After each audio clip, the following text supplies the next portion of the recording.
There's a difference between wanting your life to end and just wanting the exhaustion to end. Most people who feel tired of existing aren't actually describing a wish to die. They're describing a nervous system that has been running on empty for so long, it doesn't know how to want anything anymore. If that sounds like where you're at right now, this video isn't going to tell you to just think positive. It's going to explain what's actually happening in your brain and body, the real researched reasons behind this exact feeling, and what tends to genuinely help.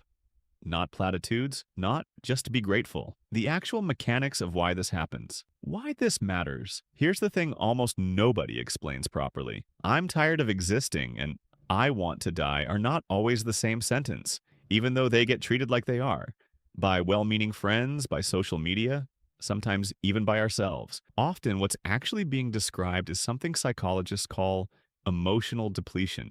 A state where you haven't just run out of energy, you've run out of the capacity to want things? Not sad exactly, not even anxious exactly, just flat, worn down, present, but not really participating in your own life. Understanding the difference matters enormously because the two states need very different kinds of help, and mistaking one for the other is part of why people stay stuck longer than they need to, either minimizing something serious or catastrophizing something that's actually a normal, if painful, human response to an unsustainable amount of strain. Reason number one. Chronic stress without recovery. The first driver is one of the most common and least talked about. Chronic stress with no real recovery period. Your body is built to handle stress in short bursts. A deadline, a hard conversation, a scary moment, followed by rest. That's the design. Stress hormone spikes, then a return to baseline. The system evolved for threats that resolved quickly. Outrun the danger or don't, and either way, it's over within minutes or hours. What it's not built for is stress that never fully turns off. Weeks or months of low-grade tension, financial pressure, relationship strain, caregiving responsibilities, job insecurity, or just the sheer accumulated weight of adult responsibility with no real recovery window in between any of it. There's no single dramatic crisis to point to, just a slow, grinding accumulation that never gets the chance to reset. Here's the hook most people miss. Exhaustion like this isn't weakness and it isn't laziness, no matter how loudly your own inner voice might insist otherwise. It's your nervous system doing exactly what it's designed to do under prolonged threat, conserving energy by shutting down anything that isn't essential for immediate survival. Motivation, joy, curiosity, ambition, even basic hygiene routines. Those are often the first things to go because biologically your body has classified them as non-essential, while it thinks it's still in survival mode. You're not choosing to stop caring about things. Your nervous system is rationing what little energy it has left. Reason number two, depression's quiet symptom, anhedonia. The second reason is something clinical psychology calls anhedonia, the reduced ability to feel pleasure or interest in things that used to matter to you.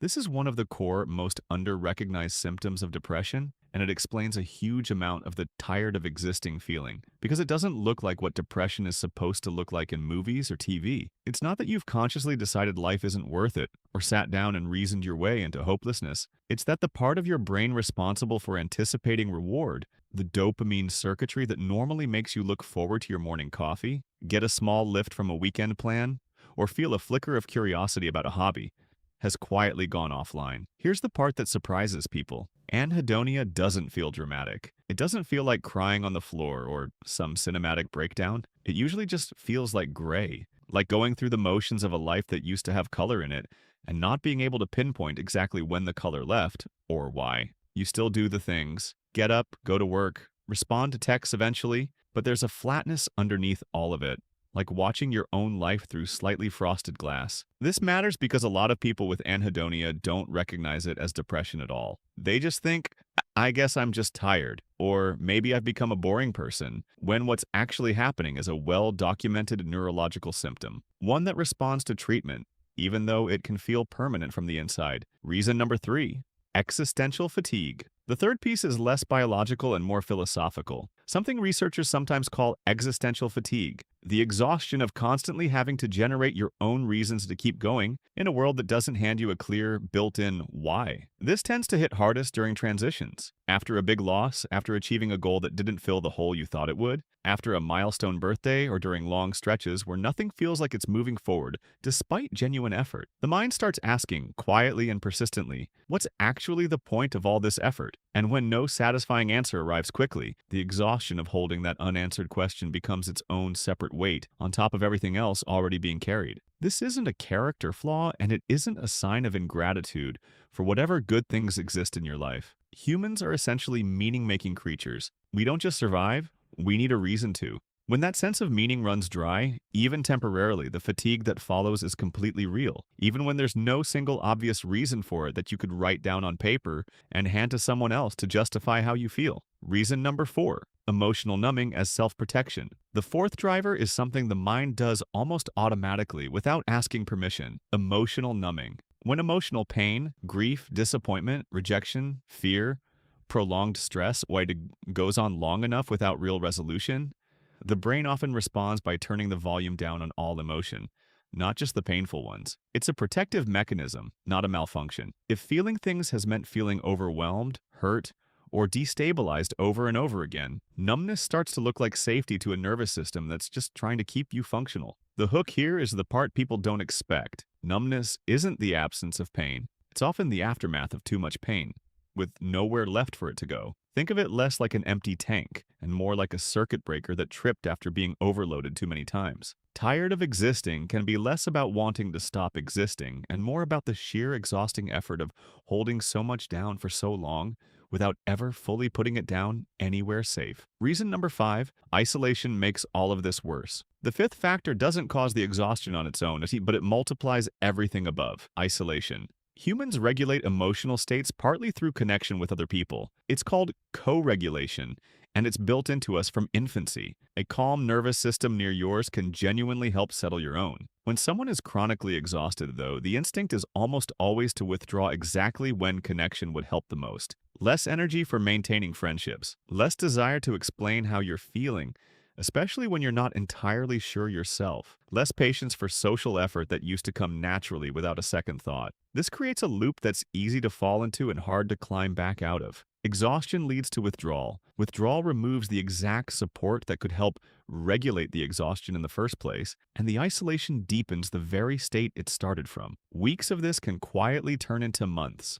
each one reinforcing the belief that reaching out isn't worth the effort, even though almost universally it's the single thing most likely to help. What actually helps? Not just think positive. So what actually helps here? Because generic advice like just think positive clearly isn't cutting it, and honestly kind of misses the point entirely. First, naming the difference matters more than people expect. If you can honestly say the feeling is, I want the exhaustion to stop, not I want to not exist, that distinction is worth holding on to and worth saying out loud to someone you trust or to a professional. Naming it accurately is often the first thing that makes it feel even slightly more manageable. Second, rest that's actually restorative. Not just less activity, but genuine nervous system downtime, away from constant stimulation, isn't optional here. It's closer to treatment than to luxury. Sleep, quiet, reduced screen time, even deliberate boredom can matter far more than people expect, because the nervous system needs real downtime to shift out of survival mode. Third, small, low-effort reconnection.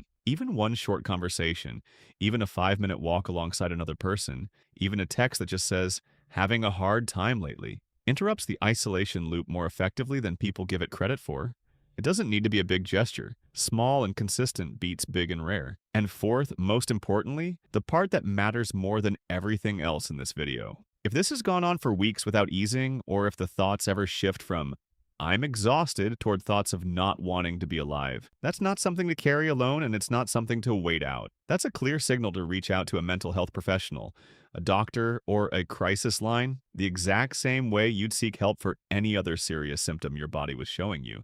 This isn't a sign of failure, it's the appropriate response to a real, treatable problem. Being tired of existing right now doesn't mean something is permanently wrong with you, and it doesn't mean this is simply who you are now. Very often it means your mind and body have been carrying more than they were ever built to carry alone, for longer than they should have had to carry it without support. That exhaustion is real, and it deserves to be taken seriously, not dismissed and not dramatized either. It's also, in the vast majority of cases, treatable. With rest, support, connection, and sometimes professional help, not sheer willpower, because willpower was never the thing missing here in the first place. If this explained something you've been feeling, that matters, and it's worth sitting with for a moment instead of scrolling straight past it. Subscribe for more psychology that actually helps you understand yourself. And please, if you need support right now, reach out to someone. You don't have to carry this alone.